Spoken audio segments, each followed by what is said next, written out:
Nama pedang ini Naga Puspa. Selamatkan dia. Jangan sampai jatuh ke tangan pendekar berwatak jahat.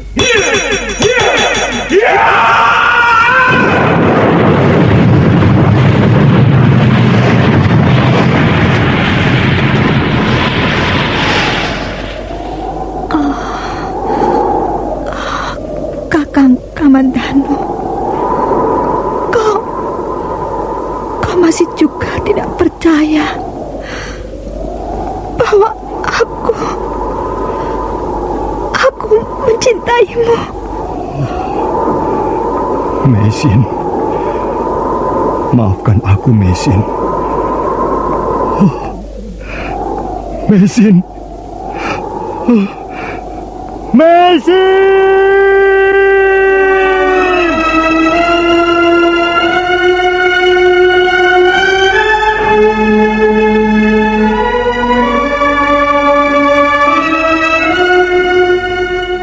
Tutur Tinular.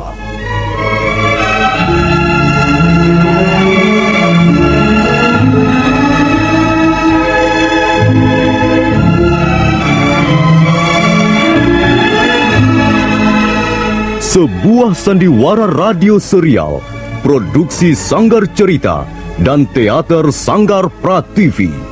Sebuah kisah dengan latar belakang sejarah runtuhnya Singasari dan berdirinya Kerajaan Majapahit.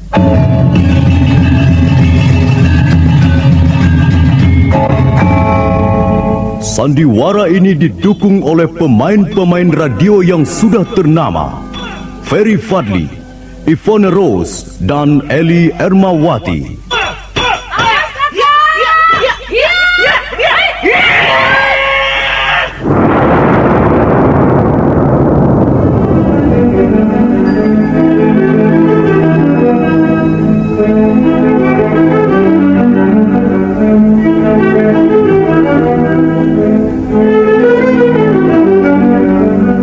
Cerita ini ditulis dan disusun oleh S. Tijab. Teknik dan montase dikerjakan oleh Rudi Tinangon dan Joko SP. Sutradara EWS Yuwono. Kali ini mengetengahkan episode pertama dengan judul Pelangi di Atas Kurawa.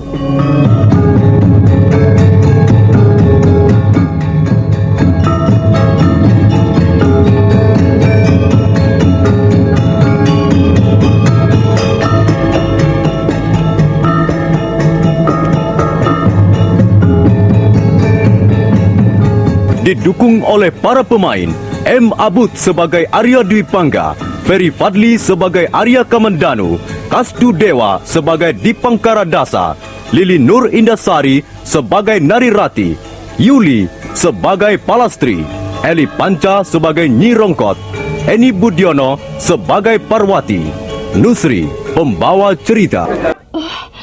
Jadi Kakang tidak pernah menulis syair untukku? Tidak, Rati. Selama ini aku sakit. Bagaimana aku bisa menulis syair? Jadi semua ini bukan kau yang menulis, Kakang? Bukan. Bukan aku yang menulis syair-syair ini. Aku tidak bisa dan tidak berbakat menulis syair. Kalau begitu, aku telah salah menganggapmu, Kakang. Baiklah, aku mau pulang saja. Tunggu, Rati. Tunggu dulu. Maafkan, Kakang. Aku tak bisa lama-lama di sini. Maafkan, aku telah mengganggu ketenanganmu. Ini pasti perbuatan Kakang Dwi Pangga. Ada apa, Angger? Mana gadis Manguntur itu? Kau, Bi. Mana Nini Narirati? Dia sudah pulang, Bi. Kok buru-buru sekali dia pulang? Ada apa, Angger? Tidak ada apa-apa. Bibi tahu di mana Kakang Dwi Pangga? Tadi Bibi lihat Angger Dwi Pangga sedang menjemur daun rontal di atas atap kamarnya. Aku mau menemuinya. Ada apa, Angger? Kok sepertinya... Minggir, Bi. Jangan menghalangi di jalan. Aku harus menemui Kakang Dwi Pangga sekarang. Adik Kamandanu, ada apa? Mengapa kau rusak pintu kamarku? Apa yang sedang kau lakukan itu? Apa urusanmu? Aku sedang menulis syair. Rupanya kau bangga sekali dengan syair-syairmu itu, Kakang. Tentu saja. Kenapa? Apa karena aku sedang menulis syair, lalu kau tidak senang dan merusak pintu kamarku? Jawab dulu pertanyaanku, Kakang. Mengapa kau mengirim syair-syair itu pada Nari Ratih? Apa maksudmu? Oh, jadi kau sudah tahu. Baiklah, aku akan mengatakan alasanku. Jangan membuat alasan. Aku ingin tahu yang sebenarnya, Kakang. Iya. Iya, Adik Kamandanu, sabar dulu. Adik Kamandanu, aku ingin berbuat baik padamu. Aku ingin membuat hubunganmu dengan Nari Ratih pulih kembali seperti sedia kala. Kakang, persoalan Nari Ratih adalah persoalan pribadiku. Kau jangan ikut campur. Dengar, Adik Kamandanu. Hubungan kalian tidak mungkin bisa dipulihkan kalau aku tidak turun tangan. Apapun yang akan terjadi di antara kami, Kakang tidak berhak ikut campur. Urusi saja sendiri persoalanmu. Mengapa Kakang terlalu usil? Jadi kau tidak menganggapku lagi sebagai saudara tuamu? Kau tetap Kakang Dwi Pangga, saudara tuaku. Tapi bukan berarti kau boleh ikut campur urusan pribadiku sampai sekecil-kecilnya.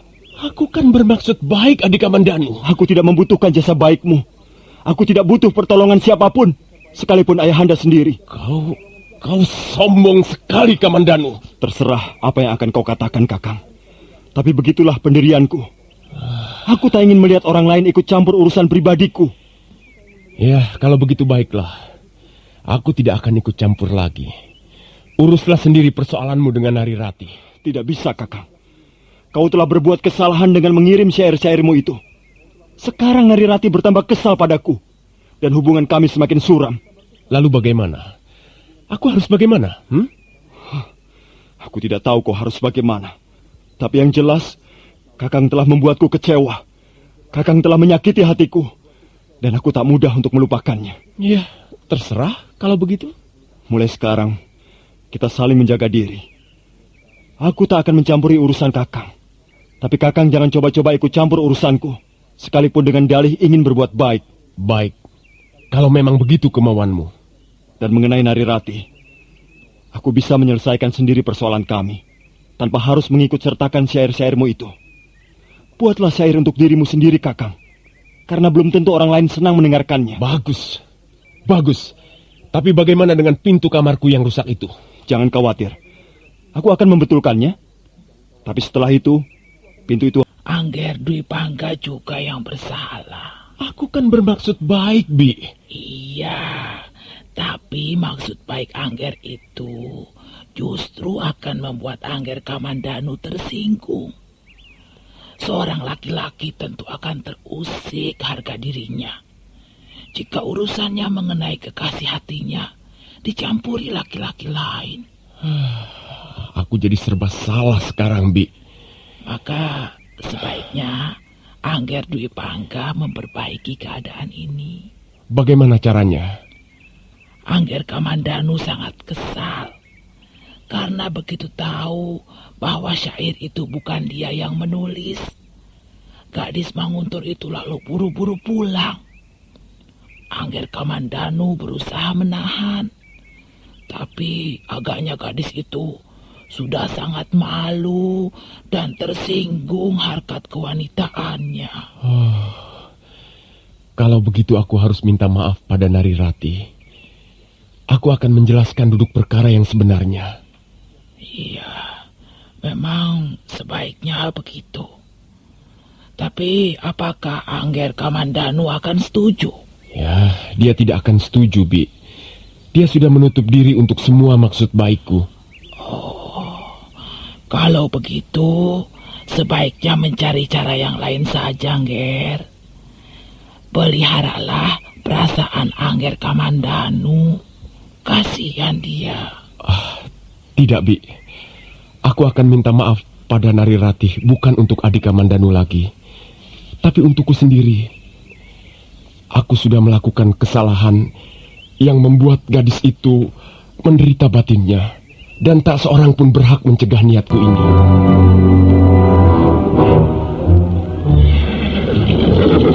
Kurawan menuju Manguntur. Nyi Rongkot tak berhasil mencegah keinginan anak muda itu. Wah. Omonganku ini dua-duanya berkemauan keras. Tak ada yang mau mengalah. Kalau sampai Angger Kamandanu tahu, kan bisa ribut besar. Oh, maka lebih baik aku diam saja. Pura-pura tidak tahu.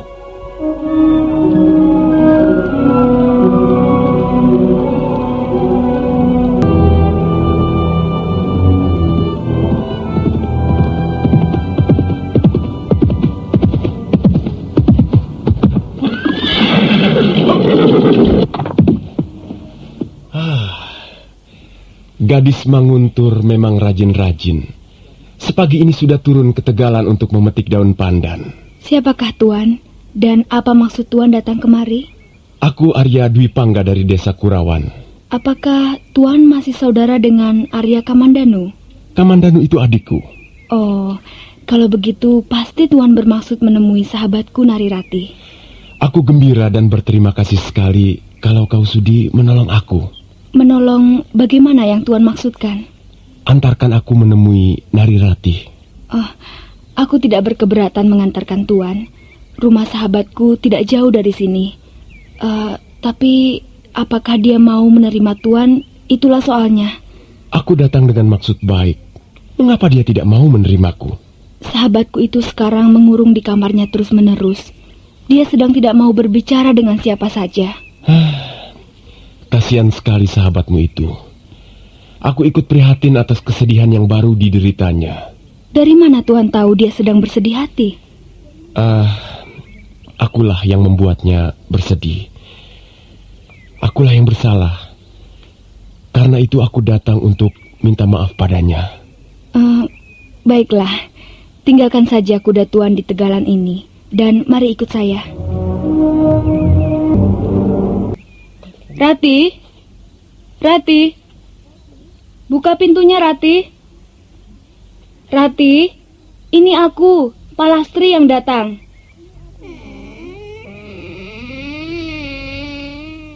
Ada apa Palastri? Siapa yang kau bawa kemari ini? Dia saudara tua Arya Kamandanu. Dia ada keperluan denganmu Rati. Tuan, apa yang Tuan lihat? Tidak, apakah gadis di depanku ini yang bernama Narirati, putri tunggal Rekianuru? Iya, inilah sahabatku itu yang Tuan cari. Saya tahu, Tuan datang kemari pasti ada hubungannya dengan Kakang Kamandanu.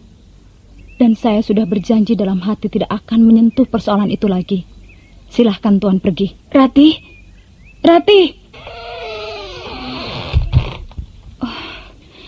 Bagaimana Tuan Dwi Pangga?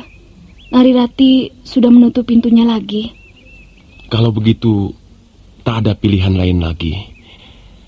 Ya, aku harus kembali ke Kurawan.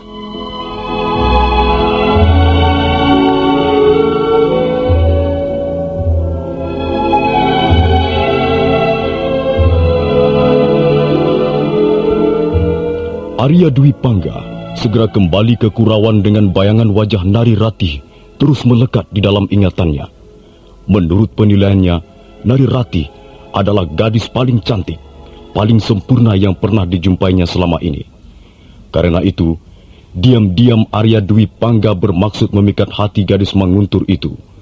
Dan bermunculanlah bait-bait syair yang indah, yang tidak lagi mewakili adiknya, melainkan dikirim atas namanya sendiri.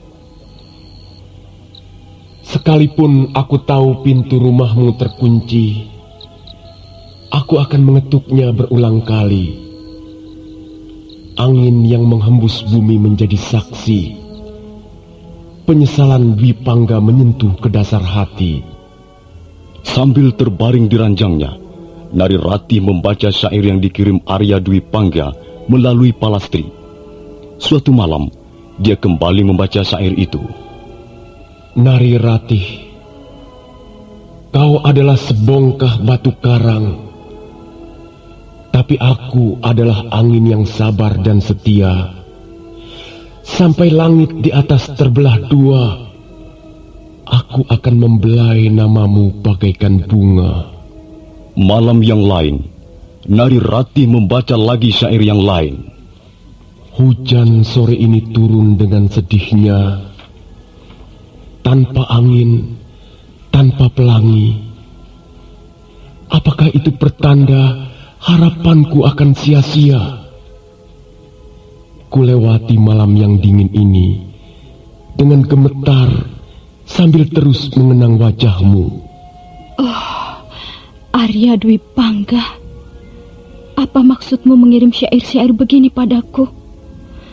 Syairmu membuatku gelisah sepanjang malam. Apakah kau sengaja melakukannya untuk menyiksa aku?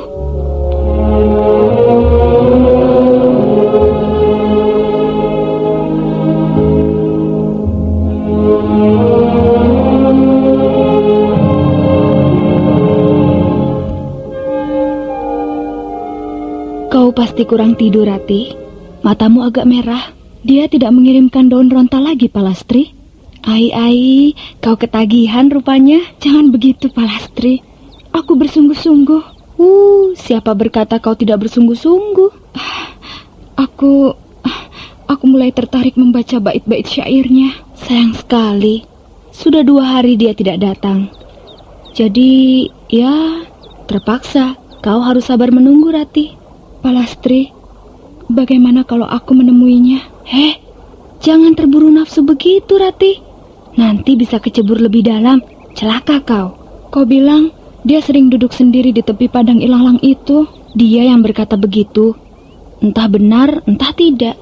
Palastri, aku akan minta tolong padamu ya. Hus, jangan minta aku mengantarmu ke sana. Bukan, aku akan pergi sendiri ke sana. Tapi kalau misalnya ayahku mencariku, tolong katakan bahwa aku sedang pergi mengunjungi seorang kawan. Aduh, sekarang orang tua menjadi sasaran dusta. Ini bisa gawat, Ratih. Apa kau sudah berpikir masak? Kau kira aku pergi menemuinya untuk apa? Aku hanya akan menemuinya untuk memaafkannya. Dengan begitu dia tidak lagi mengirimkan syair-syairnya padaku.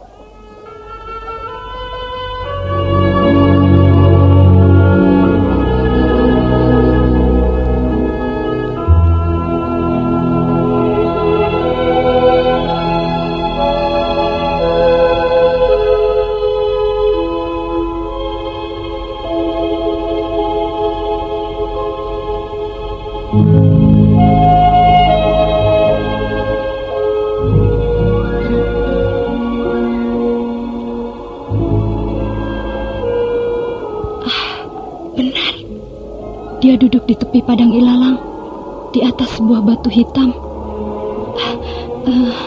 Bagaimana ya? Rasanya aku malu sekali untuk menghampirinya. Tapi kalau tidak, aku kasihan melihatnya duduk merenung seperti arca batu begitu.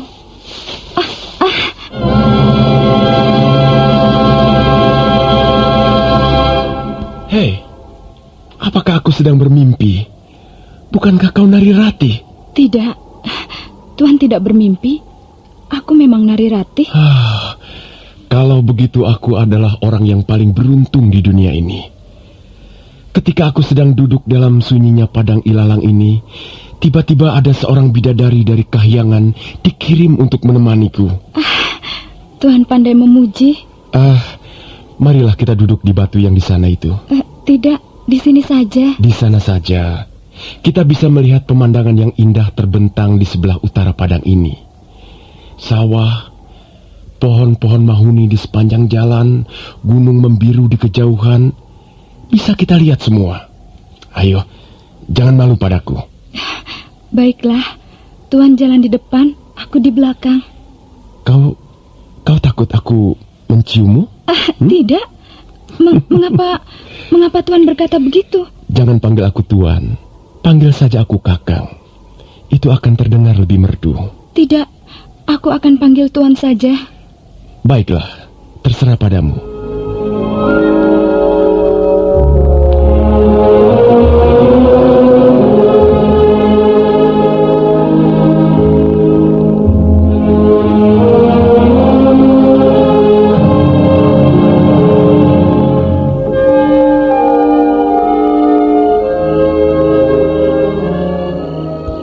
Dwi Pangga. Baru pertama kali aku mengenal seorang laki-laki seperti dia ini. Sungguh berbeda dengan adiknya Kakang Kamandanu. Arya Dwi Pangga lebih terbuka, dan dia pandai sekali menyenangkan hati seorang wanita. Dia juga lembut dan mudah menuruti keinginan orang lain. Tadi dia menyentuh telinga kiriku sampai gemetar seluruh tubuhku. Apakah dia sengaja melakukannya? Dan mengapa aku tak pernah mengalami guncangan perasaan seperti ini selama duduk bersama Kakang Kamandanu? Kakang Kamandanu memang baik, tapi dia tak pernah mau mengerti suara hatiku. Dia sering menyakitiku dan membuatku kecewa. Arya Dwi Pangga, kau memang lain dari yang lain. Apakah karena aku telah terpikat olehmu? Jika hari telah tidur di pangkuan malam, kukirim bisikan hatiku ini bersama angin. Biarpun bulan pucat kedinginan, biarpun bintang merintih di langit yang jauh, aku kan tidur dengan tenang sambil memeluk senyummu dalam kehangatan mimpiku.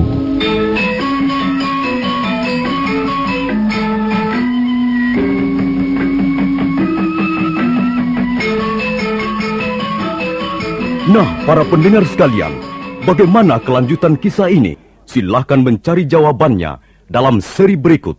Sampai jumpa.